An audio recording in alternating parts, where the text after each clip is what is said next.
Bab 151, Misi Suku Laut Bagian 3. Yang mulia, Imam Besar sedang sibuk dan tidak bisa menemui Anda untuk sementara waktu. Bagaimana kalau kalian berdua tinggal bersama saya di Istana Taring Hijau selama beberapa hari? Wulan menoleh ke Putri Wu dan mengundangnya. Terima kasih, Tuan Wulan. Saya akan mematuhi perintah Anda, kata Putri Wu sambil tersenyum tipis. Wulan menyimpan token giok putih dan berbalik untuk memimpin jalan. Simu dan Putri Wu mengikuti dari dekat, dengan cepat menghilang ke kedalaman kamp militer. Sesaat kemudian, mereka bertiga berjalan di jalan setapak pegunungan selebar hampir 3 meter yang seluruhnya terbuat dari batu putih. Putri Wu, menunggang kuda liarnya, masih jauh lebih pendek daripada Wulan. Simu, duduk di Sibu Siang, mengikuti Putri Wu dari kejauhan, mengamati sekeliling. Terima kasih, Tuan Wulan, atas bantuan Anda yang tepat waktu hari ini. Jika tidak, akibatnya akan sangat buruk, kata Putri Wu sambil membungkuk kepada Wulan. Sama-sama, Yang Mulia. Saya hanya menjalankan perintah, kata Wulan sambil melambaikan tangan. Bolehkah saya bertanya, Tuan, perintah siapa yang Anda jalankan? Tanya Putri Wu dengan tenang. Haha, tentu saja, Tuan Yan Ya, pendeta dari suku King Ya kami. Kata Wulan sambil terkekeh. Putri Wu tidak terkejut dengan hal ini. Suku barbar yang garang dan damai itu selalu berselisih satu sama lain. Karena kalung King Ya di lehernya, ia menduga bahwa ia berasal dari suku King Ya, suku barbar yang damai. 1/4 jam kemudian, dipimpin oleh Wulan, Simu dan yang lainnya tiba di sebuah panggung di tengah gunung, tempat sebuah istana kecil berwarna cian berdiri. Simu dan Putri Wu, dipimpin oleh Wulan, menuju lebih dalam ke dalam istana. Tunggangan mereka ditinggalkan di luar, di mana para pelayan barbar akan mengurus mereka. Di aula istana Cian, seorang pria tua kurus berjubah pendeta Cian duduk di singgasana utama. Auranya yang kuat, seperti kedalaman laut, membuat Simu dan Putri Wu merinding. Saya Wu dari Kerajaan Ki Agung. Salam untuk pendeta Taring Api. Terima kasih atas bantuan Anda. Saat memasuki aula, Putri Wu langsung melangkah maju, meletakkan satu tangan di dadanya. Ia membungkuk sesuai etiket barbar. Simu mengikuti langkah Putri Wu, meletakkan tangan kirinya di dada. Wulan kemudian melangkah maju, menyerahkan token utusan Putri Wu kepada pendeta Taring Api, dan berdiri dengan hormat di belakangnya. Sama-sama, Putri. Silakan duduk. Saya melakukan ini karena saya tidak ingin konspirasi Siong Men dan klan laut berhasil. Pendeta Taring Api tidak repot-repot memeriksa token giok putih di tangannya. Ia melambaikan tangan ke arah keduanya sambil tersenyum tipis. Klan laut. Putri Wu mengangkat alis karena terkejut. Putri, Anda mungkin belum tahu ini. 7 hari yang lalu, Santo Xiangzu yang baru tersohor dari suku laut tiba bersama sekelompok utusan di Gunung Kuda Putih, mengundang suku kami untuk bergabung melawan manusia atas nama suku laut. Itulah sebabnya para pendeta dari 8 suku, termasuk saya, dipanggil oleh Pendeta Agung ke Gunung Suci untuk tujuan ini. Pendeta Gigi Api menyampaikan kabar mengejutkan lainnya. Wajah Putri Wu berubah. Jika suku laut dan suku barbar bergabung, ketiga kerajaan akan diserang dari segala arah, dan situasi mereka akan gawat. Tuan Yanya, mengingat hubungan suku Anda dengan suku laut, saya khawatir Anda tidak akan setuju. Putri Wu segera menenangkan diri, mata indahnya berbinar saat ia bertanya langsung. Haha, aku tidak menyangka kau tahu sebanyak ini. Memang, suku Qingyaku, sebagai salah satu dari 4 suku barbar besar, seperti 3 suku lainnya, telah tinggal selama beberapa generasi di dekat Laut Cina Timur. Kami sangat membenci suku laut, dan tentu saja, kami tidak mau bergabung dengan mereka. Pendeta Gigi Api menatap Putri Wu dengan kagum dan menjelaskan perlahan. Bolehkah aku bertanya, Yang Mulia, apa pendapat Pendeta Agung tentang aliansi suku laut? Tanya Putri Wu setelah merenung sejenak. 4 suku liar menganjurkan aliansi dengan suku laut, sementara kami, 4 suku damai, menentangnya. Pendeta Agung saat ini masih ragu-ragu. Haha, Putri, kau datang tepat waktu, kata Pendeta Gigi Api sambil tersenyum. Terima kasih, Yang Mulia, atas saranmu. Aku akan melakukan yang terbaik. Putri Wu sangat gembira dan segera membungkuk. Putri, apakah hanya ada kalian berdua dalam delegasimu? Pendeta Gigi Api melirik Simu, seolah sedang memikirkan sesuatu. Tidak juga. Mari kita mulai dari saat kita berangkat dari ibu kota Ki Agung. Di samping Simu, Putri Wu menceritakan pengalaman delegasi tanpa ragu, terutama pelaku yang hampir menyebabkan kehancuran mereka, prajurit suku laut tingkat bumi. Setelah mendengar ini, Pendeta Taring Api mengerutkan kening dan terdiam. Putri, prajurit tingkat bumi dari suku laut yang Anda sebutkan mirip dengan Zaku, prajurit terdepan dari suku ular ganas. Senjatanya adalah cambuk ular neter, dan wujud bela dirinya adalah ular laut Azure neter. Setelah beberapa saat, Pendeta Taring Api mengungkapkan spekulasinya. Simu dan Putri Wu saling bergidik, keduanya diam-diam mengkhawatirkan kejadian di bawah gunung.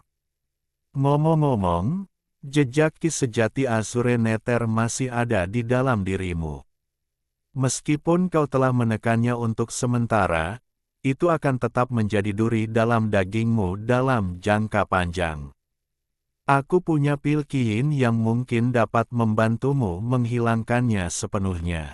Pendeta Taring Api mengeluarkan sebuah kotak kayu dan menyerahkannya kepada Putri Wu. Terima kasih, Pendeta Utama. Seru Putri Wu, wajahnya berseri-seri gembira saat ia segera berdiri untuk menerimanya.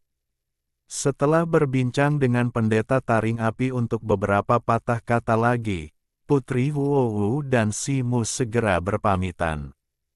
Setelah meninggalkan aula, keduanya, dipimpin oleh seorang pelayan, menempati 2 ruangan batu yang bersebelahan di salah satu sisi istana. Simu berjalan mengelilingi ruangan batu itu. Ada 3 ruangan di dalam dan di luar. Ruangan-ruangan itu cukup besar dan dekorasinya sangat indah. Sepertinya ruangan-ruangan itu adalah tempat tinggal untuk menerima tamu-tamu terhormat. Tok-tok, terdengar ketukan pelan di pintu. Simu membuka pintu dan melihat Tian Hu berdiri di luar. Putri Hu, silakan masuk. Simu tersenyum dan mempersilakannya masuk. Sudah kubilang berkali-kali, kau boleh memanggilku Hu saja, bukan Putri. Hu memelototi Simu dan berkata tanpa daya. Simu menutup pintu, tersenyum, dan tidak menjawab. Keduanya datang ke ruang tamu ruangan batu dan duduk. Senyum di wajah mereka memudar dan mereka terdiam beberapa saat. Suku laut benar-benar datang ke Gunung Suci Kuda Putih saat ini. Aku khawatir negosiasi aliansi ini tidak akan semudah itu, kata Putri Hu sambil mendesah, menunjukkan sedikit rasa frustrasi di wajahnya. Suku laut juga menjelajah jauh ke dalam hutan belantara.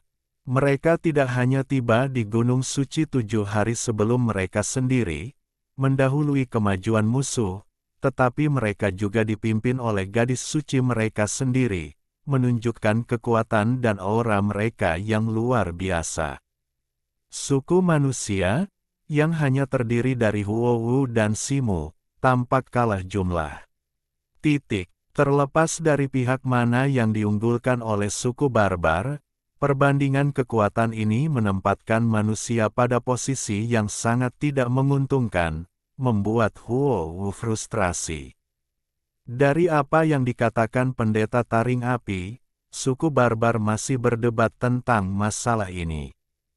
Kita mungkin tidak sepenuhnya tanpa peluang, Simu menawarkan, memberinya tatapan persuasif. Kuharap begitu. Huowu mengangguk, ekspresinya sedikit cerah. Negosiasinya rumit. Saya khawatir saya harus nunda janji saya kepada saudara Si untuk meminta rahasia totem suku ular ganas kepada imam besar. Namun, saya pasti akan menyampaikan hal ini kepada imam besar ketika waktunya tepat. Mata indah Huowu berkilat meminta maaf, tetapi kemudian ia segera berjanji. Putri, ingatlah ini.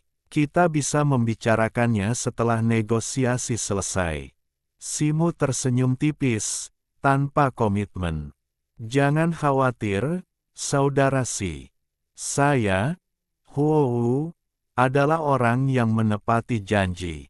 Saya pasti akan melakukan apa yang saya janjikan, kata Putri Huowu sambil menghela napas lega.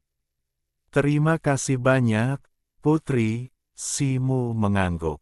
Putri Huowu tidak tinggal lama dan segera pergi, tampak terburu-buru. Simu mengantarnya pergi dan kembali ke kamar tidurnya, tempat ia duduk. Statusnya saat ini hanyalah pengawal Huowu, jadi ia tidak bisa membantu negosiasi sama sekali. Terlebih lagi, dengan suku ular ganas di puncak Gunung Suci, ia merasa semakin khawatir, dan semakin ragu untuk bertindak gegabah. Simu melepas bajunya. Totem ular piton raksasa di dadanya kini diselimuti cahaya biru samar, tanpa menunjukkan tanda-tanda kelainan. Melihat ini, ia menghela napas lega. Dilihat dari pendakiannya baru-baru ini, anggota suku ular ganas itu tidak menyadari adanya totem terkutuk di tubuhnya.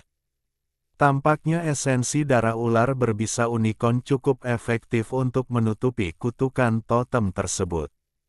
Simu mengenakan pakaiannya, wajahnya tanpa tanda-tanda kelegaan. Pada hari-hari berikutnya, perilaku Putri Huowu menjadi semakin misterius. Ia jarang meninggalkan kediamannya, sering bertemu dengan tokoh-tokoh penting di suku Pingman dan jarang muncul di hadapan Simu. Simu tetap terkurung di kediamannya selama beberapa hari terakhir, jarang keluar. Selain beberapa pelayan barbar yang mengurus kehidupan sehari-harinya, ia tidak melihat siapapun. 3 hari berlalu dengan cepat, dan seluruh Gunung Suci tampak damai. Tidak ada yang aneh terjadi. Simu perlahan-lahan merasa lebih rileks dan keluar dari kediamannya. Aula tempat ia dan Huowu tinggal tampak sepi, tanpa seorang pun terlihat. Simu segera mencapai pintu masuk aula utama dan hendak pergi. Ah! Kau prajurit batu dari delegasi manusia, kan? Sebuah suara muda memanggil dari samping. Simu berbalik dan melihat seorang pemuda barbar, mengenakan jubah pendeta berwarna cian, mendekat dari sisi aula dengan senyum di wajahnya. Saya Simu, dan siapa Anda? Tanya Simu sambil mengangkat alis. Hehe, nama saya Mintu. Seorang pendeta berpangkat rendah dari suku Qingya. Tuan Yan Ya tahu bahwa prajurit Simu sedang berkelana di Gunung Suci, jadi dia mengirim saya ke sini untuk menjadi pemandu. Banyak area di Gunung Suci terlarang bagi orang luar, dan beberapa bahkan dikelilingi oleh formasi sihir. Masuk tanpa izin akan sangat berbahaya, kata Mintu dengan sungguh-sungguh, raut wajahnya semakin serius. Simu terkejut, keberadaannya selalu dipantau, dan dia sama sekali tidak menyadarinya. Begitu, kalau begitu, Pendeta Mintu, aku akan merepotkanmu. Aku sudah banyak mendengar tentang Gunung Suci dan baru saja akan melihat-lihat. Simu tetap tanpa ekspresi, tersenyum tipis. Matanya berkilat, kilatan cahaya keemasan muncul, dan ia melihat sekeliling. Tubuhnya sedikit gemetar, dan tatapannya sekilas melirik ke sudut rumah di atas. Tertanam di dinding terdapat kristal hitam seukuran kepalan tangan, memancarkan cahaya redup dan riak samar kekuatan magis. Tanpa matanya yang jeli, ia pasti tidak akan menyadarinya. Jadi ini yang mereka gunakan untuk pengawasan. Simu merasa lega. Prajurit Simu, sama-sama, mata Mintu berbinar mendengar ini, dan ia memimpin. Mintu tampak cukup tertarik pada Simu, dan sikapnya sangat ramah, hampir antusias, membimbingnya berkeliling. Arsitektur kuil di Gunung Suci dipenuhi dengan gaya barbar yang kasar dan tak terkendali, sangat kontras dengan arsitektur manusia, yang memiliki pesona unik tersendiri.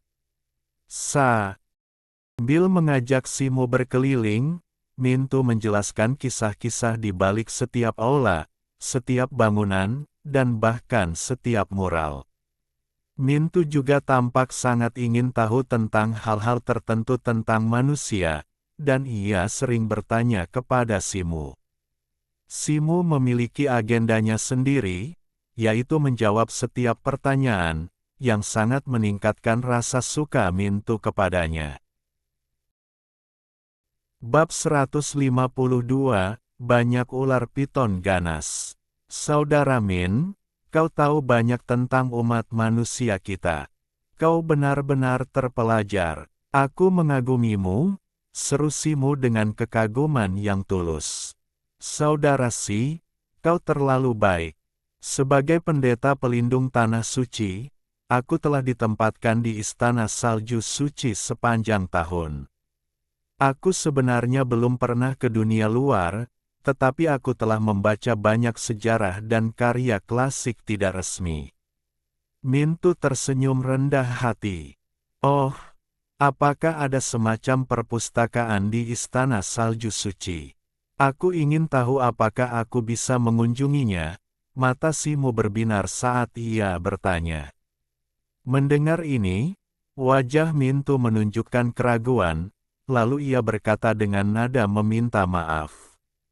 Sayangnya itu tidak mungkin. Koleksi buku istana tidak dapat diakses secara bebas tanpa izin, bahkan oleh anggota 8 suku. Aturan ini ditetapkan oleh para pendeta tinggi berturut-turut, dan bahkan sebagai tamu terhormat Gunung Suci, Si Yongxi tidak dapat membuat pengecualian. Ekspresi Simu langsung kecewa, dan ia mengangguk. Tapi, prajurit Simu, jika kau punya pertanyaan, silakan bertanya padaku.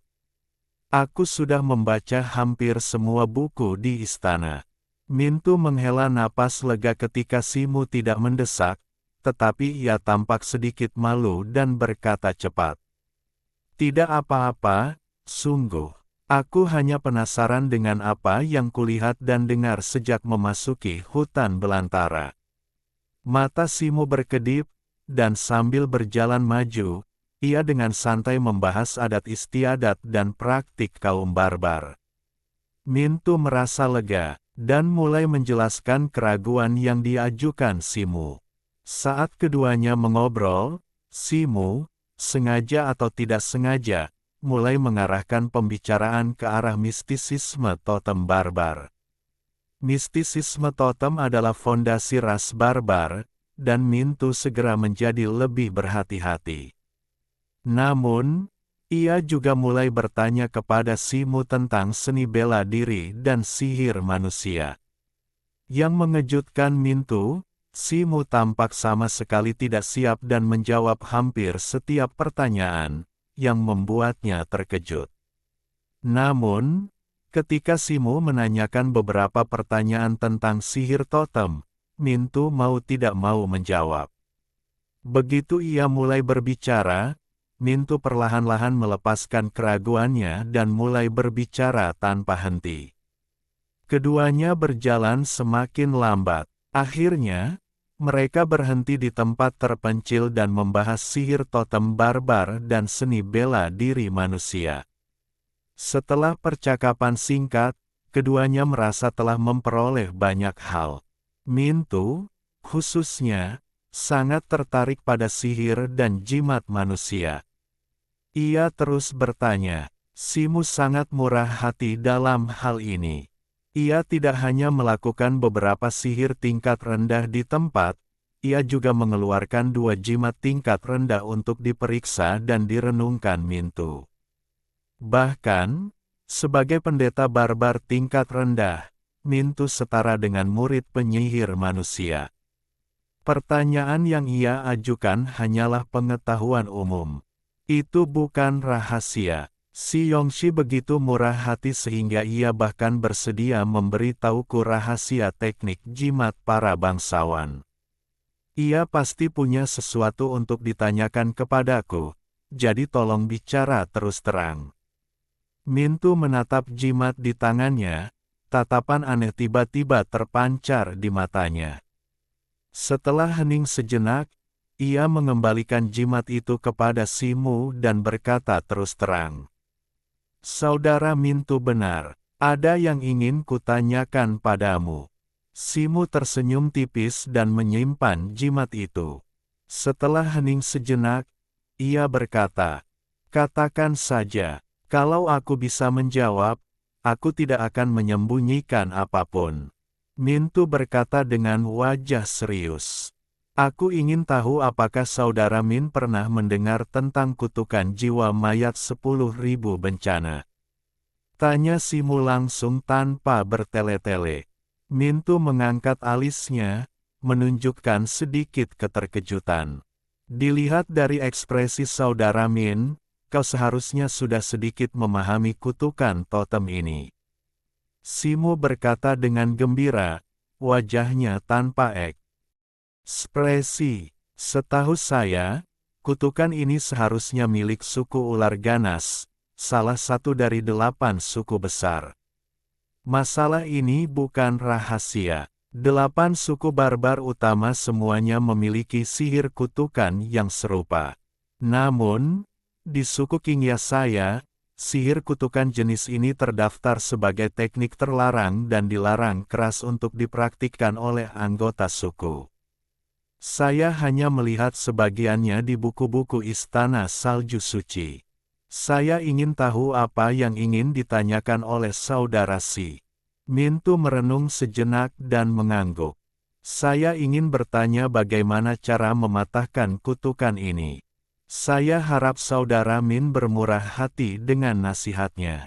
Simu sangat gembira dan berkata dengan sungguh-sungguh. Mungkinkah saudara Si telah dikutuk oleh ini? Tanya Mintu terkejut. Simu tersenyum pahit, tetapi tidak menyembunyikan apapun. Dia hanya menceritakan proses bagaimana dia dikutuk. Tentu saja, dia masih menyembunyikan detailnya. Dari percakapan santai mereka sebelumnya, dia telah mengumpulkan beberapa petunjuk tidak langsung tentang Mintu. Dia tahu bahwa dia telah dikurung di Istana Salju Suci sejak kecil. Dengan kontak terbatas dengan dunia luar, kepribadiannya relatif sederhana, kalau tidak, ia tak akan berani mengungkapkan semua ini. Setahu saya, hanya ada 2 cara untuk mengangkat kutukan jiwa mayat abadi. Salah satunya adalah meminta makhluk tingkat bumi untuk memberikan segel yang kuat pada kutukan tersebut. Mintu terdiam sejenak, wajahnya serius, sebelum berbicara perlahan. Saya sudah tahu kedua metode yang Anda sebutkan. Untuk yang pertama, saya rasa saya tidak mampu. Kali ini, saya datang ke Gunung Suci, bukan hanya untuk melindungi Putri Huohu, tetapi juga untuk mencoba metode kedua untuk mematahkan kutukan pada diri saya sendiri, kata Simu sambil mendesah. Ini tidak hanya membutuhkan teknik kultivasi totemik dari suku ular ganas, tetapi juga membunuh roh binatang ular yang kuat. Mintu terdiam sejenak sebelum berbicara. Tentu saja saya mengerti, tetapi karena ini masalah hidup dan mati, saya hanya bisa mengerahkan segenap kemampuan saya. Simu mendesah. Tidak banyak yang bisa kulakukan untukmu, tapi bisakah kau membiarkanku melihat pola totem di tubuhmu dulu, agar aku bisa memastikan jiwa binatang buas macam apa yang tersegel di dalamnya. Mintu mengangguk, berdiri, dan mendesah. Simu tentu saja menginginkannya.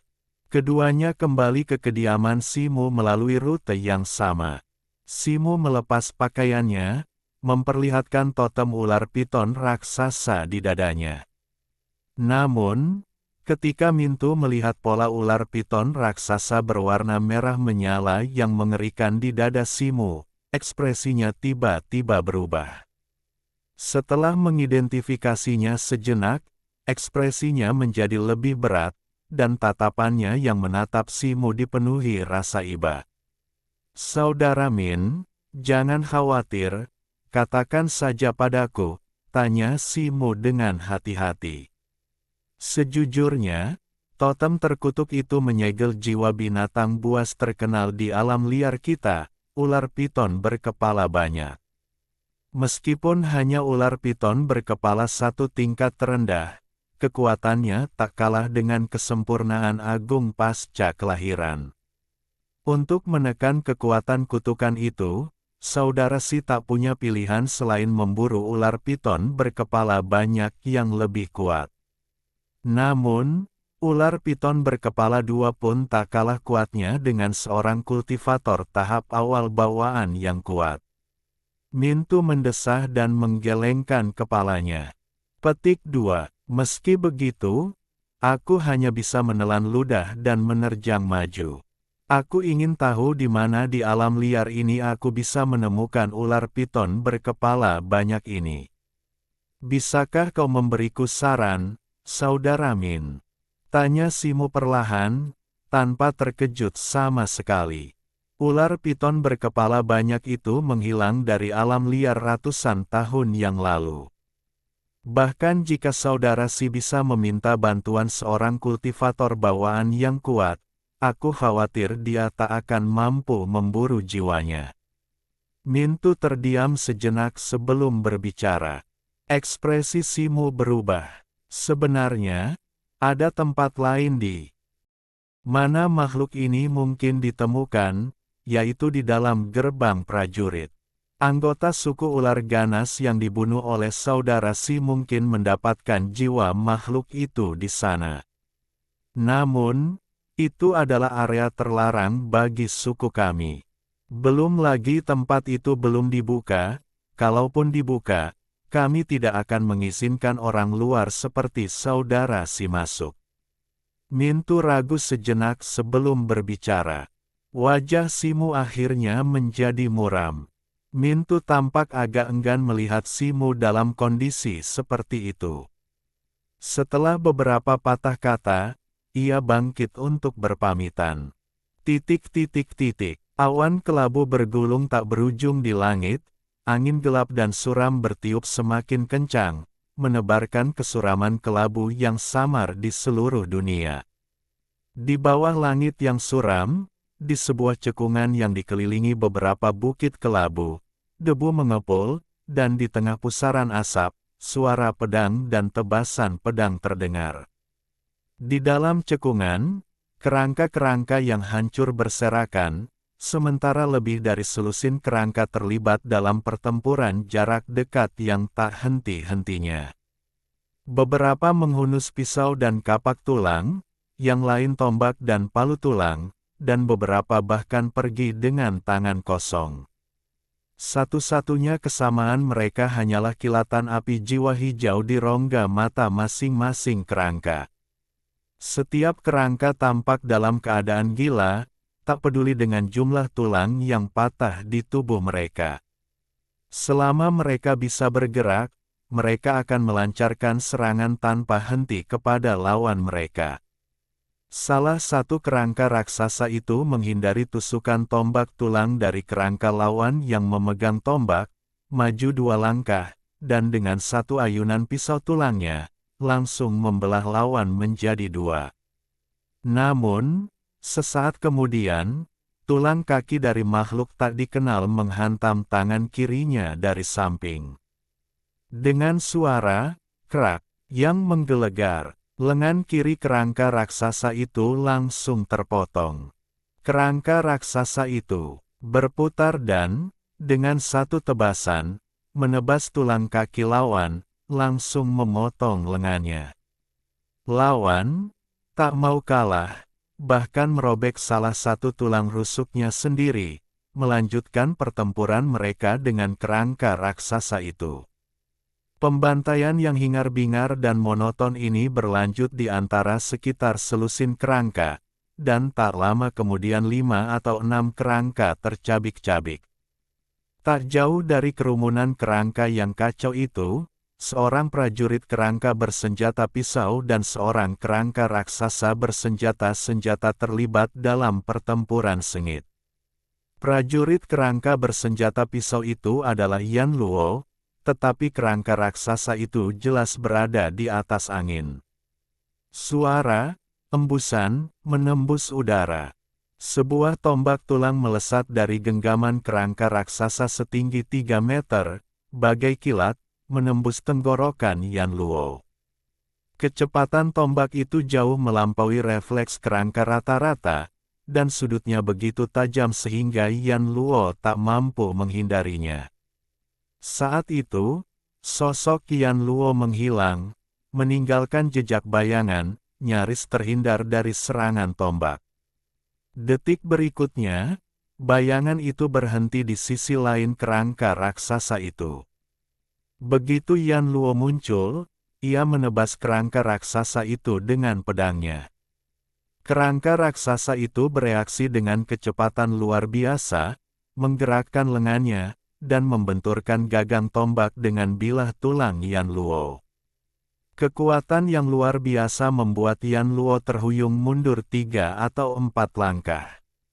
Sebelum Yan Luo sempat menyeimbangkan diri, mata kerangka raksasa itu memancarkan api jiwa berwarna cian, dan senjata roh tombak di tangannya berubah menjadi aliran cahaya putih, langsung mengenai Yan Luo.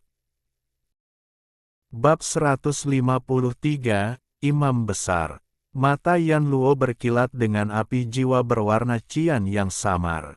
Sebelum cahaya putih tombak itu mencapainya, ia sekali lagi berubah menjadi jejak bayangan, menghindari serangan itu.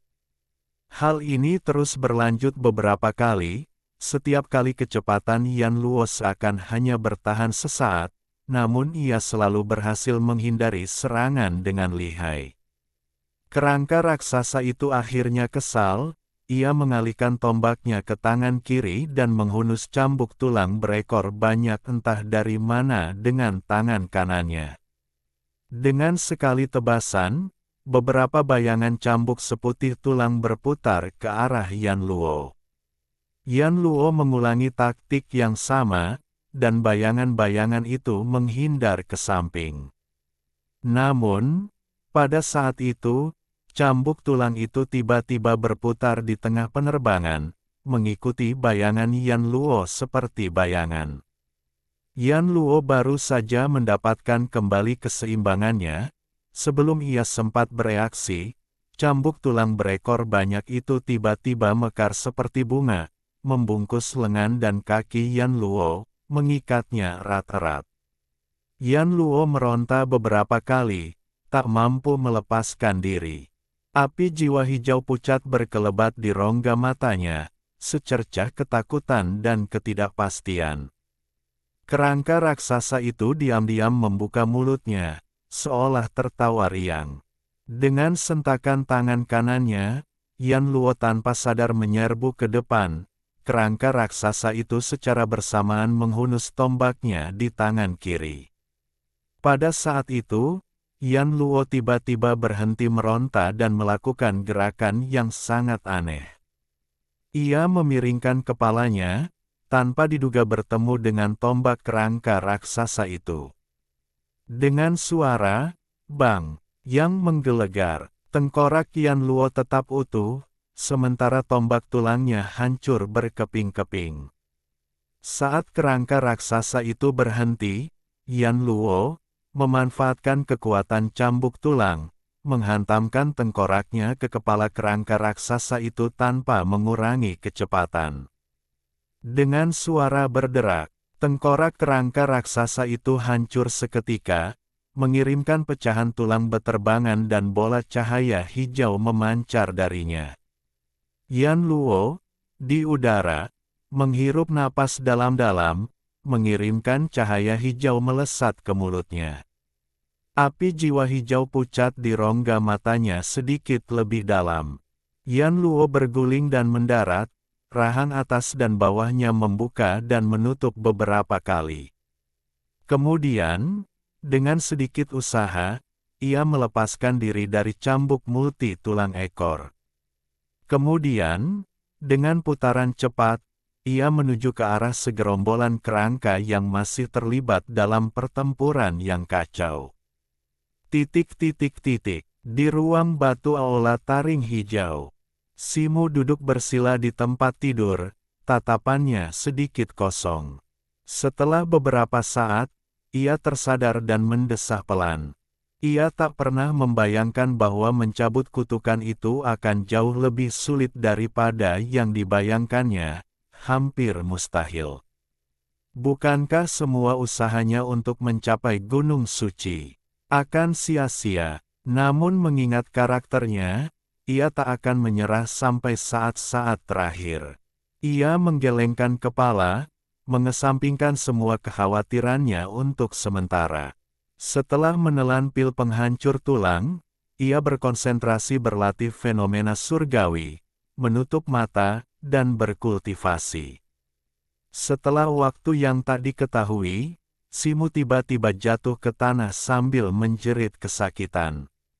Ia merasakan gelombang rasa sakit yang menusuk memancar dari lubuk jiwanya, menyebabkan seluruh tubuhnya gemetar dan berkedut, wajahnya memucat-pucat. Ia menggertakkan gigi dan berjuang untuk berdiri, tubuhnya basah kuyup oleh keringat dingin. Ia merobek pakaiannya dan segera mengambil labu giok dari meja samping tempat tidur. Ia menuangkan cairan biru ke telapak tangannya dan mulai menggosokkannya ke seluruh tubuhnya. Rasa dingin menjalar ke tulang-tulangnya. Setelah 1/4 jam penuh, cahaya merah di dadanya perlahan memudar, tetapi aura samar akhirnya menyelimuti totem ular raksasa itu. Ular itu tampak hidup, perlahan menggeliat. Wajah Simu pucat pasi. Kini, kekuatan penyamaran esensi darah ular berbisa unicorn hampir kehilangan efektivitasnya. Serangan-serangan itu terjadi hampir setiap beberapa hari, dan intervalnya semakin pendek. Yang terpenting, persediaan esensi darah ular berbisa unicornnya hampir habis. Ekspresi Simu berubah saat ia memikirkan hal ini. Pada saat yang sama, di dalam istana salju suci, aula pertemuan yang luas, seluruhnya terbuat dari batu putih, dipenuhi tengkorak-tengkorak binatang buas yang aneh, membuat aula itu terasa buas. Di ujung terjauh, sebuah meja batu hitam sepanjang beberapa meter berdiri tegak. Di belakangnya duduk seorang barbar yang tampak rapuh. Kulitnya penuh kerutan, matanya sayu dan kabur, seolah ia belum bangun. Di tangan kanannya yang keriput, ia menggenggam tongkat, kira-kira 1/2 meter panjangnya dan menyerupai ranting kering. 8 orang barbar, masing-masing berpakaian berbeda, berdiri di kedua sisi meja batu hitam, berdebat tentang sesuatu. Suasana tegang terlihat jelas. Ini sungguh kesempatan sekali dalam seabad, anugerah Tuhan bagi suku barbar kita. Setelah kita bersekutu dengan klan laut, manusia-manusia terkutuk ini tak akan lagi mampu menghalangi perang suci kita. Tanah subur umat manusia akan menjadi surga bagi kita untuk dijelajahi. Kumohon kepada imam besar bilik untuk memberikan persetujuanku. Di sebelah kiri, seorang barbar parubaya bermata bagai lonceng tembaga pertama-tama memberi hormat kepada lelaki tua di balik meja batu hitam, lalu berteriak dengan ludah beterbangan. Kau, suku sapi kasar, memang haus darah. Sungguh picik. Klan laut jauh lebih kuat daripada kami, bangsa barbar dan manusia. Jika kami bergabung dengan klan laut, dan setelah manusia benar-benar dikalahkan, aku khawatir kami akan menjadi target mereka berikutnya. Kami, suku bulu emas, menentang aliansi apapun dengan klan laut. Sebelum pendeta agung di balik meja batu sempat berbicara, seorang barbar tua dengan 3 bulu emas di kepalanya langsung membantah. Hehe, pendeta emas, kau terlalu khawatir. Tanah barbar kami tandus dan kekurangan air. Suku laut tidak akan punya alasan untuk melakukan hal seperti itu, kan? Tetua bersayap emas itu baru saja menyelesaikan kata-katanya ketika seorang lelaki tua bermata sipit seperti ular, menggenggam tongkat tulang merah tua, membalas. Bagaimana kau, suku ular ganas, tahu kalau suku laut akan melakukan hal seperti itu? Pendeta emas itu memelototi tetua bermata sipit itu. Bagaimanapun, suku barbar kita telah menderita korban yang tak terhitung jumlahnya dalam perang suci ini untuk merebut 3 negara bagian termiskin di Daki. Kita memiliki kesempatan emas di hadapan kita, hamparan tanah subur yang luas dan mudah dijangkau. Jika kita menyia-nyiakannya, bagaimana mungkin kita layak mendapatkan jiwa para pejuang yang gugur itu? Sebelum tetua bermata sipit itu sempat berbicara, seorang barbar parubaya dengan rambut acak-acakan di sampingnya dengan tegas menyatakan. Melihat seorang lelaki tua berjubah pendeta hijau hendak membantah Pingman, lelaki tua bermata sipit dari suku ular ganas berbicara lebih dulu. Semuanya, dengarkan aku dulu. Saat kita menandatangani aliansi dengan klan laut, kita bisa menambahkan klausul bahwa wilayah yang direbut akan menjadi milik pihak penakluk. Saat itu, klan laut akan melancarkan serangan besar-besaran terhadap umat manusia. Lalu kita, kaum barbar, bisa mengerahkan pasukan kita di garis depan dan mengirim utusan untuk bernegosiasi secara diam-diam dengan umat manusia. Kurasa saat itu, kita bisa meminta sejumlah besar makanan, perkakas besi, dan sumber daya lainnya sebagai kompensasi tanpa harus mengorbankan seorang prajurit pun. Jika umat manusia bijaksana, kita bisa menahan pasukan kita untuk sementara waktu. Lelaki tua bermata sipit itu sengaja berhenti sejenak, lalu melanjutkan dengan senyum sinis. Saat manusia menggerakkan pasukan utama mereka maju dan menyerang suku laut, kita akan memanfaatkan kesempatan itu, menghabisi manusia, dan merebut sebagian besar wilayah mereka. Aku ragu suku laut akan bisa berkata apa-apa. Mendengar ini, 3 pendeta Siongman lainnya bersorak, wajah mereka berseri-seri karena kegembiraan. Pendeta agung di singgasana utama menyipitkan mata redupnya dan menguap. Kalian para Siongman bermain api. 3 kerajaan dan 7 klan umat manusia telah bertahan begitu lama, jadi mereka pasti memiliki fondasi yang kuat. Sekalipun mereka kehilangan wilayah yang luas, mereka masih bisa mempertahankan pengasingan mereka sendiri. Jika kita menyinggung suku laut dan membuat manusia membenci kita sampai ke akar-akarnya, apakah menurutmu 8 suku dari suku barbar dapat menghadapi kekuatan kedua suku sekaligus? Pendeta Flem Fang, yang mengenakan jubah pendeta berwarna cian, mendengus dingin. Keempat suku Siong tinggal jauh dari pantai, jadi mereka mungkin tidak menyadari kekuatan manusia laut. Kami, keempat suku Pingman, selalu tinggal di tepi laut, tetapi kami telah sangat menderita karena mereka. Singkatnya, kami, suku Nara, sama sekali tidak setuju. Seorang pendeta berjubah hijau di samping pendeta taring api berkata perlahan.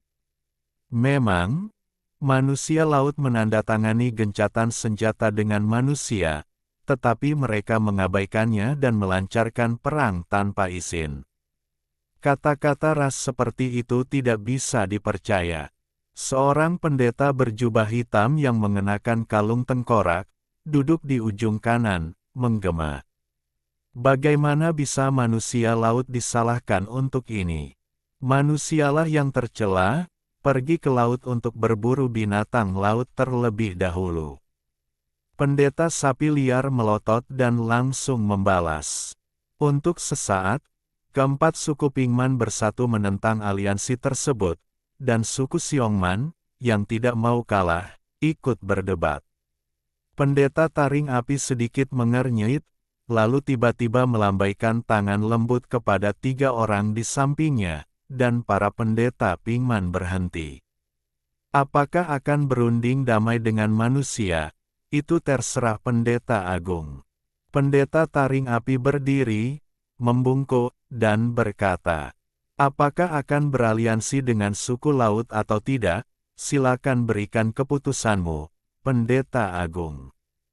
Pendeta suku Banteng Liar, seorang barbar parubaya dengan mata seperti lonceng, berdiri dan berkata.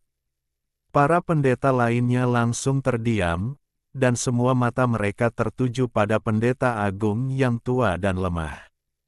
Yang mengejutkan mereka, pendeta agung memejamkan mata, seolah-olah sedang tidur. Semua orang saling memandang dengan terkejut, dan semua diam-diam setuju untuk tidak bersuara. Pendeta taring api dan pendeta suku Banteng Liar juga mempertahankan postur asli mereka, tanpa sedikit pun ketidaksabaran di wajah mereka. Setelah 1/4 jam penuh, tangan pendeta agung yang memegang ranting kering bergerak sedikit, dan mata tuanya yang redup terbuka. Melihat ini, pendeta taring api dan pendeta Mo buru-buru meminta instruksi kepada pendeta agung lagi. Tolong berhenti berdebat. Hari ini, masing-masing dari 4 suku yang ganas dan 4 suku yang damai boleh memilih 50 prajurit totem di bawah tingkat Siantian. Para prajurit ini akan melewati gerbang pemberani dan memasuki tanah terlarang untuk memburu binatang buas. Pemenangnya kemudian akan ditentukan oleh peringkat dan jumlah jiwa binatang yang ditangkap. Batas waktunya adalah 10 hari, kata Imam Besar Billy G. perlahan. 8 pendeta agung di bawah meledak dalam diskusi saat Imam Besar berbicara. Mereka sangat bingung mengapa Imam Besar membuka gerbang prajurit begitu awal.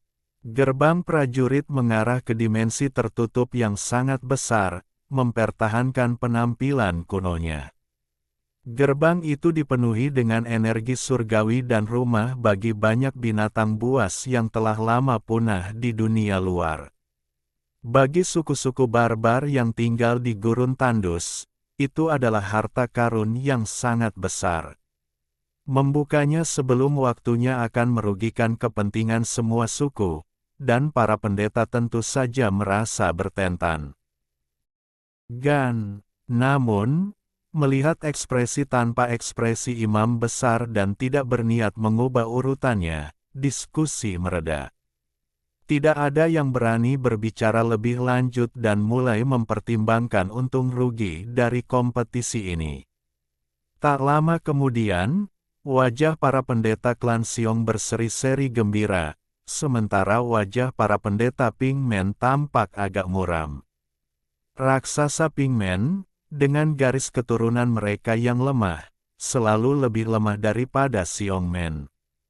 Sekalipun Siongmen terkunci dalam perang dengan manusia, Pingmen kemungkinan besar akan kalah lebih banyak daripada menang dalam kompetisi ini. Klan laut dan klan manusia masing-masing dapat mengirimkan 2 orang ke gerbang prajurit sebagai pendukung. Melihat semua orang telah tenang, Pendeta Agung berbicara lagi perlahan. Bab 154, Sang Wanita Suci dari Klan Laut. Begitu Billy G berbicara, 8 pendeta yang hadir panik. Pendeta Agung, ini benar-benar tidak bisa diterima. Gerbang prajurit bukan hanya area terlarang bagi suku kita, tetapi juga tempat leluhur kita beristirahat dalam peristirahatan abadi. Kita tidak boleh membiarkan umat manusia atau ras laut masuk dan menodai semangat kepahlawanan mereka. Untuk sesaat, para pendeta, yang garang maupun damai, merasa gelisah. Haha, tentu saja kita tidak akan membiarkan mereka berpartisipasi dengan sia-sia. Katakan kepada mereka bahwa untuk setiap 100.000 kati besi olahan atau 200.000 dan biji-bijian, mereka dapat menukarnya dengan 1 tempat, maksimal 2 tempat. Pendeta Agung mengerutkan bibirnya yang kering dan berbicara dengan tenang. Suaranya rendah, tetapi penuh wibawa, dan 8 pendeta suku yang hadir terdiam takjub. 1 orang lagi berarti lebih banyak kekuatan. Kedua suku telah memulai aliansi, jadi mereka tentu saja tidak punya pilihan. Besi halus dan makanan selalu menjadi sumber daya paling langka di tanah terlantar barbar. Meskipun para pendeta ragu-ragu, mereka tetap diam. Lagi pula, 4 titik saja tidak berarti apa-apa bagi 100 prajurit barbar. Permisi, Pendeta Agung, lanjutnya, tingkat kultivasi binatang ini 1 tingkat lebih rendah dalam kehidupan, jadi kualitas jiwanya sangat berbeda. Bagaimana hasil akhir kompetisi berburu ini akan ditentukan? Tetua bermata sipit dari suku ular ganas bertanya, seolah sedang merenungkan sesuatu. Sederhana saja, jiwa binatang di tahap awal alam perolehan setara dengan jiwa binatang biasa. Jiwa binatang di tahap tengah setara dengan 10 kali lipat nilai jiwa binatang biasa. Jiwa binatang di tahap akhir setara dengan 100 kali lipat nilai jiwa binatang biasa. Jiwa binatang di alam kesempurnaan agung setara dengan 1000 kali lipat nilai jiwa binatang biasa. Jiwa binatang di tahap awal alam bawaan setara dengan 10.000 kali lipat nilai jiwa binatang biasa. Pendeta Agung berbicara perlahan. Setelah itu, ia melirik pendeta taring api, yang raut wajahnya sedikit muram. Kelopak matanya terkulai, seolah-olah ia akan tertidur lagi. Melihat ini, para pendeta dari 8 suku bangkit dan pergi, hanya menyisakan pendeta agung yang mengantuk di aula. Sesaat kemudian, di aula Qingya, di tengah gunung suci, pendeta taring api dan 3 pendeta barbar biasa lainnya berkumpul, segera memberikan tindakan balasan. Para barbar biasa sudah kalah kekuatan dari manusia Siong, membuat persaingan ini jelas tidak adil. Adapun putri manusia Huowu dan Simu, mereka diabaikan oleh orang-orang ini. Setelah lebih dari 2 jam, ketiga pendeta barbar biasa pergi satu demi satu, wajah mereka terukir kekhawatiran. Tak lama kemudian, seorang pelayan lain muncul dari aula dan mendekati ruang batu tempat Putri Tari Api tinggal. Pendeta Agung berkata bahwa jika kita ingin memasuki gerbang prajurit, kita harus menukar makanan atau besi olahan dengan tempat. Putri Tari Api menatap pendeta taring api di singgasana, wajahnya muram. Benar, keputusan imam besar tidak bisa diubah.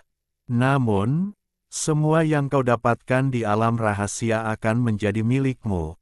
Pendeta taring api mengangguk, berbicara dengan serius. Putri Tari Api sedikit mengernyit dan duduk di kursinya, terdiam. Simu, yang berdiri di sampingnya, tidak menunjukkan tanda-tanda terkejut, namun dalam hatinya ia sangat gembira. Ini benar-benar seperti jalan buntu. Hanya untuk menemukan jalan keluar. Belum lama ini, ia bersusah payah mencari cara untuk menemukan lebih banyak ular piton ganas, dan sekarang, sebuah kesempatan telah muncul. Baiklah, kami manusia bersedia menawarkan 100.000 kilogram besi olahan dan 200.000 ton biji-bijian. Kami akan mengambil kedua tempat itu. Setelah beberapa saat, Putri Wu mengangkat kepala Anya dan berbicara dengan tegas. Ia tahu para barbar jelas-jelas memerasnya, tetapi dalam situasi seperti ini, ia tidak punya pilihan selain setuju. Baiklah, semua suku sedang bersiap sekarang. Aku akan mengirim seseorang untuk memberitahu kalian ketika gerbang prajurit resmi dibuka. Pendeta taring api mengangguk, tidak terkejut. Putri Wu kemudian bertanya tentang area terlarang gerbang prajurit kepada pendeta taring api. Pendeta taring api, tanpa gentar, menjelaskan langsung kepada mereka berdua. Ternyata gerbang prajurit sebenarnya adalah tempat yang disegel oleh mantra gabungan yang dirapalkan oleh beberapa pendeta barbar kuno.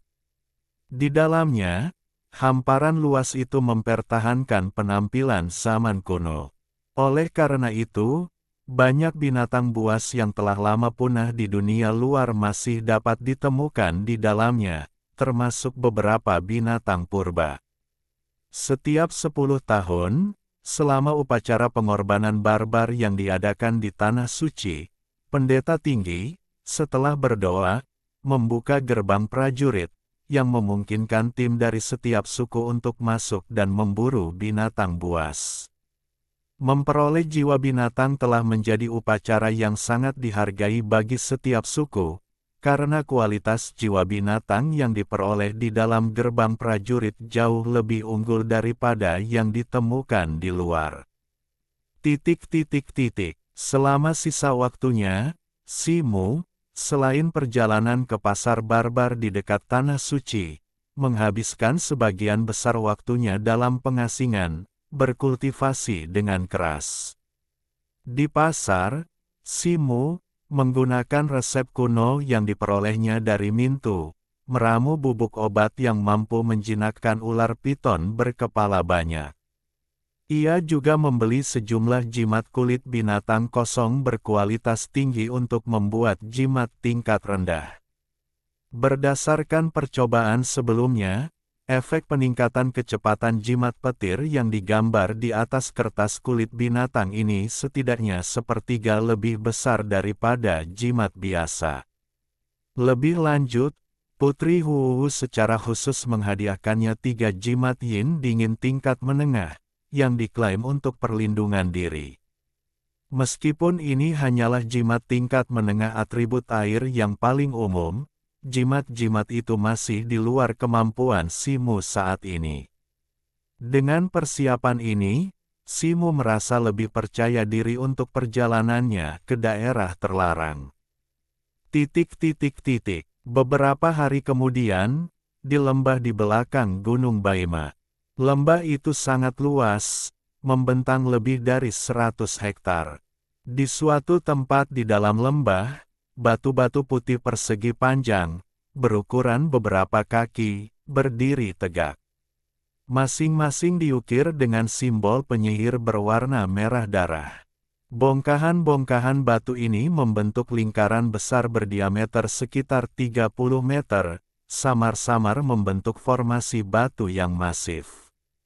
Anehnya, di atas beberapa bongkahan batu, terdapat satu atau lebih bongkahan batu putih persegi panjang yang ditumpuk, beberapa mendatar, beberapa berdiri tegak. Meskipun tampak tidak teratur, susunan ini tampaknya memiliki makna khusus. Tak jauh dari lingkaran batu tersebut berdiri sebuah altar hitam, berukuran sekitar 3 meter. Pendeta taring api dan 7 pendeta barbar lainnya berdiri dengan hikmat di hadapannya, diam dan tampak menunggu sesuatu. Di ruang terbuka di depan altar, lebih dari 100 orang barbar dengan beragam pakaian berdiri dalam 2 kelompok berbeda. Satu kelompok, yang sebagian besar bertubuh tinggi dan berotot, jauh mengungguli kelompok lainnya dalam hal ukuran tubuh dan penampilan yang mengesankan. Kelompok yang lebih kuat terdiri dari para prajurit totem dari 4 suku barbar yang ganas, sementara kelompok lainnya terdiri dari para prajurit dari 4 suku barbar yang damai. Simu berdiri bahu-membahu dengan Putri Huowu, di samping kelompok barbar yang damai. Di dekat kelompok barbar yang ganas itu, 7 atau 8 orang berpenampilan aneh mengelilingi seorang gadis muda berkemeja biru, yang tampaknya memimpin kelompok itu. Gadis itu, berusia sekitar 13 atau 14 tahun, berkulit seputih salju dan berwajah halus. Matanya yang besar, gelap, dan hidup mengamati Stonehenge dengan rasa ingin tahu, seolah penuh minat yang mendalam. Sosok-sosok aneh di sampingnya tampak mirip manusia, meskipun beberapa bersisik, yang lain memiliki sirip yang tumbuh dari telinga mereka, dan salah satunya bahkan memiliki ekor ikan di tubuh bagian bawah. Otot-otot mereka menonjol, dan mereka memegang trisula raksasa. Sosok-sosok aneh ini, sengaja atau tidak sengaja, melemparkan tatapan dingin dan provokatif ke arah Putri Tari Api. Putri Huowu tampak acuh tak acuh, tersenyum lebar sambil bertukar pandang. Simu memanfaatkan kesempatan itu, juga melirik dengan sikap berwibawa, mengamati mereka. Orang-orang aneh ini, tentu saja, adalah anggota klan laut. Sedangkan gadis berbaju biru itu, pastilah yang disebut sebagai orang suci klan laut. Ia telah mengetahui hal ini dari Mintus sehari sebelumnya. Orang suci ini adalah salah satu dari 2 anggota klan laut yang dikirim kali ini, mendorongnya untuk mengamati lebih dekat. Namun, tatapan ini, entah kenapa, memberi Simu rasa familiar yang samar, meskipun ia tidak ingat di mana ia pernah melihatnya sebelumnya. Saat Simu merenungkan hal ini, ia tiba-tiba merasakan seseorang menatapnya dengan sedikit permusuhan. Rasa waspadanya menyala, dan ia sedikit menoleh, melihat ke arah tatapan itu. Sosok itu adalah seorang barbar tua berjubah pendeta, menggenggam tongkat tulang merah tua. Matanya sipit dan seperti ular, dan semburat hijau samar bersinar di kulitnya yang keriput. Barbar tua itu melihat tatapan Simu, dan kilatan dingin di matanya memudar. Ia mengalihkan pandangan seolah tidak terjadi apa-apa. Kata-kata, suku ular ganas, terlintas di benak Simu, tetapi ekspresinya tetap datar. Pada saat itu, keributan kecil meletus di antara sekitar 100 orang barbar dari 8 suku, dan pandangan semua orang beralih ke pintu masuk lembah. Simu juga menoleh. Ia melihat seorang barbar tua yang ringkih, perlahan dan sendirian, berjalan dari pintu masuk lembah, memegang tongkat seperti ranting kering. Ia tampak ringkih dan rapuh. Para pendeta dari 8 suku dan sekitar 100 prajurit totem barbar semuanya menunjukkan rasa hormat yang mendalam saat melihatnya. Tatapan menantang yang mereka tukarkan langsung lenyap. Simu tercengang. Saat ini, jelas baginya bahwa barbar tua yang ringkih dan tampak gemetar ini tak lain adalah imam besar paling bergengsi di antara para barbar, Bilige. Namun, pria tua ini tidak menunjukkan aura apapun, seperti tetua barbar biasa.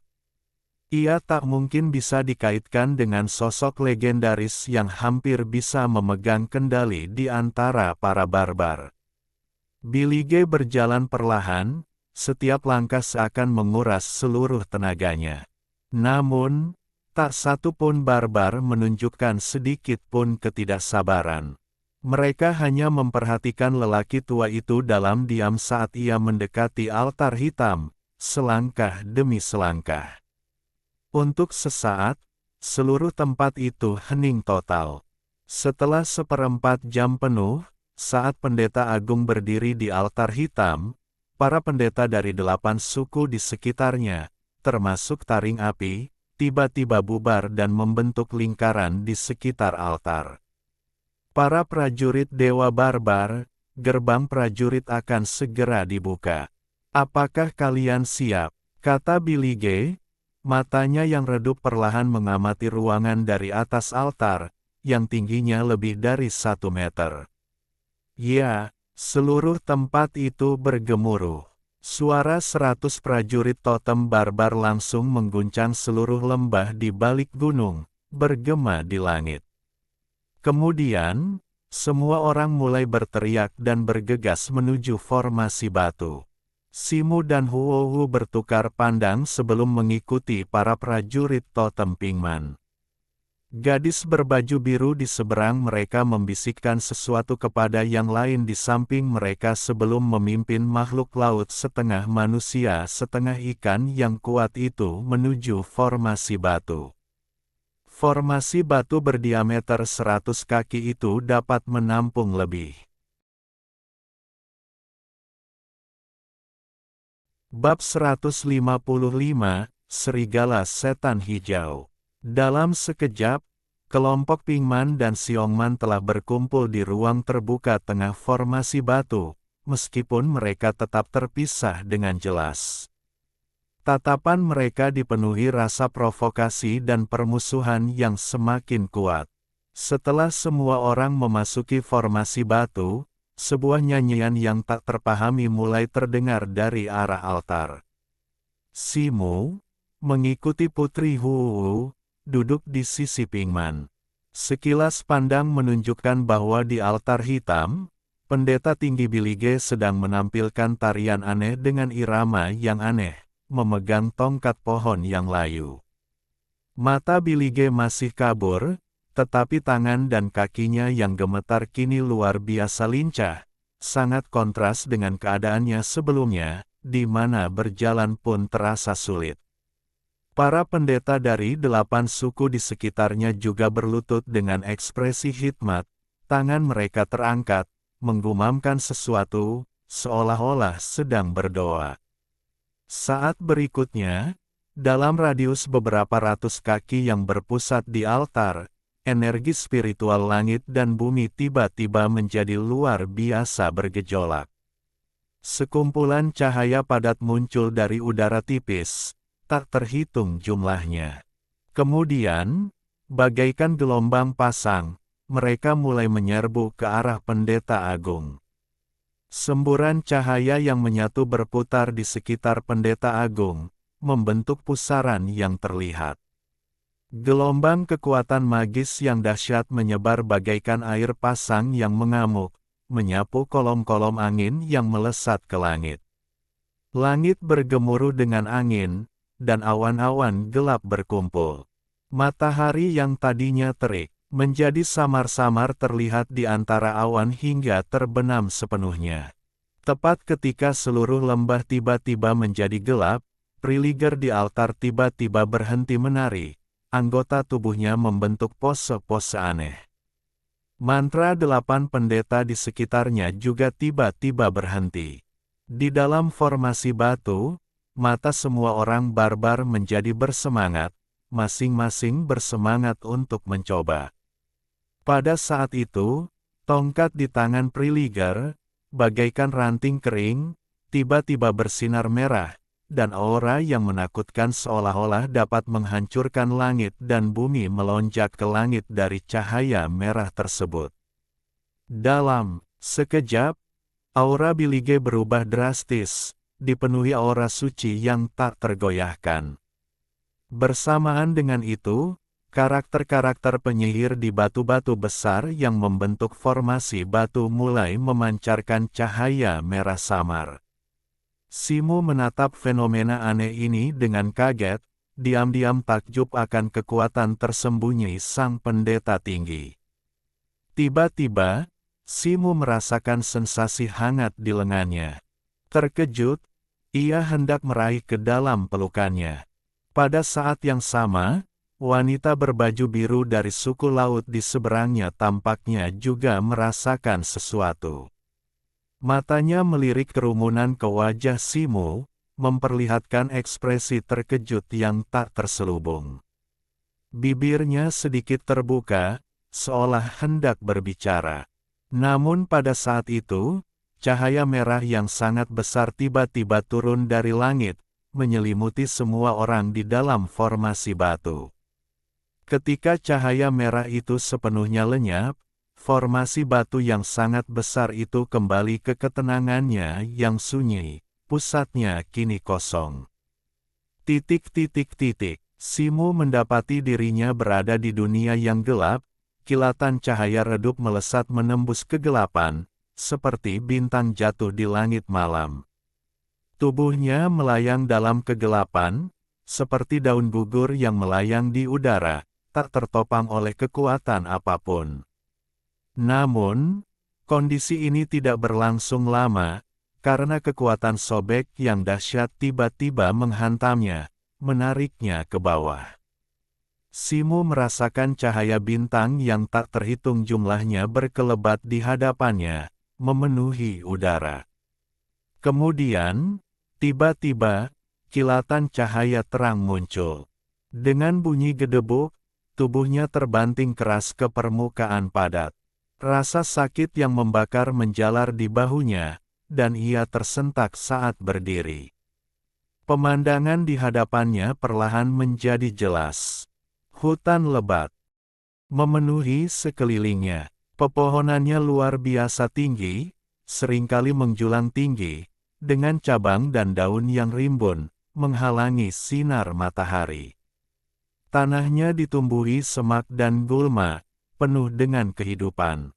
Simu menarik napas dalam-dalam dan dapat dengan jelas merasakan udara di sini, lebih kaya energi vital langit dan bumi daripada di luar. Ia sebelumnya telah mendengar tentang kondisi di dalam gerbang prajurit dari pendeta Taring Api dan Mintu. Namun, berada di sana secara fisik dan spiritual adalah pengalaman yang sama sekali berbeda.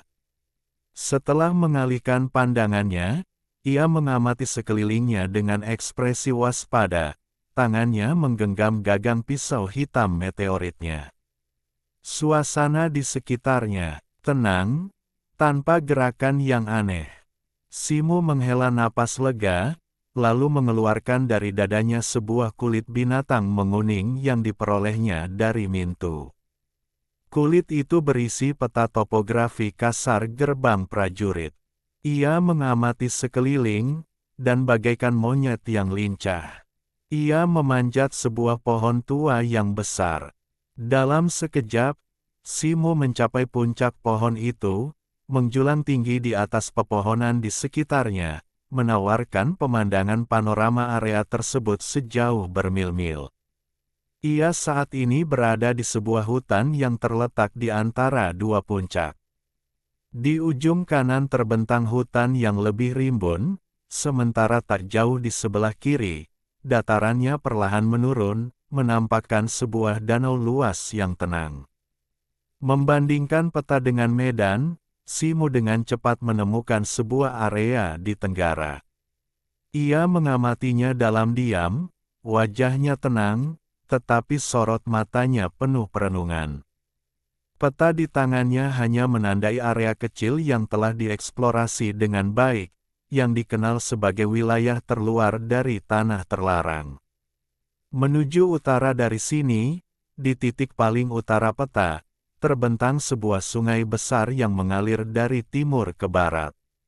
Wilayah utara sungai dikenal sebagai wilayah tengah. Lingkungan di sana jauh lebih berbahaya daripada wilayah luar, rumah bagi banyak binatang buas tingkat bawaan. Sepanjang sejarah suku barbar membuka tanah terlarang, hanya prajurit bawaan dari setiap suku yang pernah memasuki wilayah itu.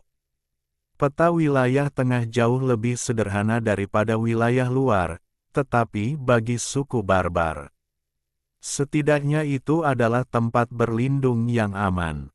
Jauh di dalam wilayah tengah terletak jantung tanah terlarang para pemberani.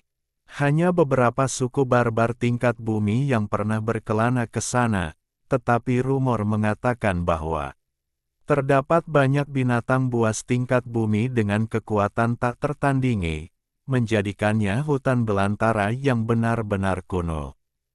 Mengenai luas pasti tanah terlarang para pemberani ini, suku barbar tidak dapat memastikannya, tetapi mereka tahu itu luas dan tak terbatas, dan tidak ada yang pernah mencapai ujungnya. Simu menatap ke utara. Tujuan terpentingnya memasuki tanah terlarang sang pemberani adalah memburu ular piton berkepala banyak yang memiliki kekuatan bawaan, sehingga ia harus mempertaruhkan nyawanya dengan menjelajah jauh ke wilayah tengah. Ia mengalihkan pandangannya, melompat dari pohon bak monyet, dan melesat ke utara. Tanah terlarang sang pahlawan kaya akan energi surgawi dan dipenuhi harta karun langka. Sebelum melangkah lebih jauh, Simu telah menemukan beberapa herba spiritual langka. Namun, hal ini diimbangi oleh banyaknya binatang buas, yang memaksanya untuk mempertimbangkan untung ruginya, mengorbankan banyak barang yang tampaknya mudah didapat demi mempercepat perjalanannya. Lagi pula, waktu di alam rahasia itu terbatas, hanya 10 hari. Selang sebatang dupa, ia mendapati dirinya berada di sebuah jembatan batu alam. Simu berdiri di salah satu ujung, sementara di ujung lainnya, seekor serigala biru besar, hampir 3 meter panjangnya, menghalangi jalannya. Jembatan itu tidak panjang, hanya sekitar 3 atau 4 meter, tetapi menghubungkan dua tebing dan merupakan satu-satunya jalan ke depan. Jalan memutar akan memakan waktu setidaknya setengah hari. Serigala setan biru, gumam Simu pada dirinya sendiri, sambil mengamati serigala raksasa di depannya. Serigala biru itu tampak agung, diselimuti bulu tebal dan cerah. Sebuah tanduk biru menjulang di atas kepalanya. Mata lonceng tembaganya, berkilauan dengan sedikit darah, melotot tajam ke arahnya. Mungkin tatapan Simu yang gegabah telah membuat serigala biru itu marah, yang meraung dan menerjangnya dengan taring dan cakar yang terbuka. Dengan kecepatan luar biasa, serigala itu tiba dalam sekejap, rahangnya terkatup rapat seperti belati, menggigit leher Simu. Taringnya yang tajam dan besar terasa seperti belati. Tubuh Simu tiba-tiba terhuyung, dan ia menghilang dari tempatnya berdiri. Serigala biru itu meleset. Sesaat kemudian, Simu muncul di belakang serigala itu, wajahnya cemberut. Ia memukul tengkorak serigala itu. Tinjunya berkilau seperti batu giok, dengan kilau metalik yang samar. Dengan bunyi gedebuk yang tumpul, tinju itu mengenai tengkorak serigala biru itu. Gelombang kekuatan, seperti batu besar yang menghantam kepala serigala, pecah pelan. Tubuh besar itu terpental, berguling beberapa kali di tanah. Mata Simo berkilat kaget.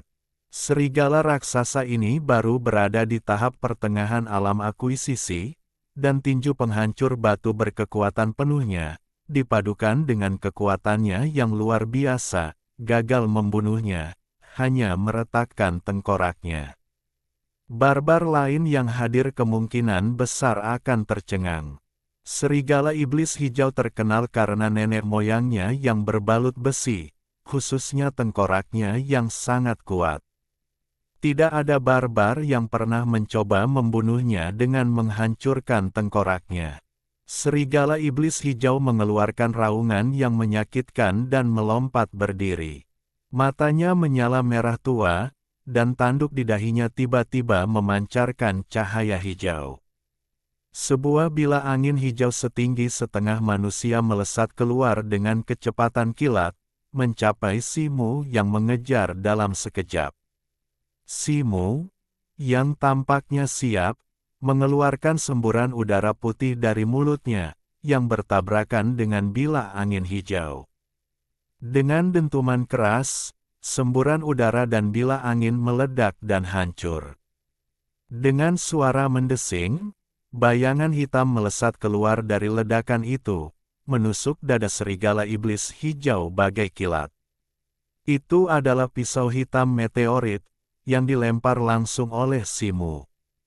Kilatan darah memancar, serigala iblis hijau menghindar ke samping, tetapi tidak dapat sepenuhnya menghindari benturan.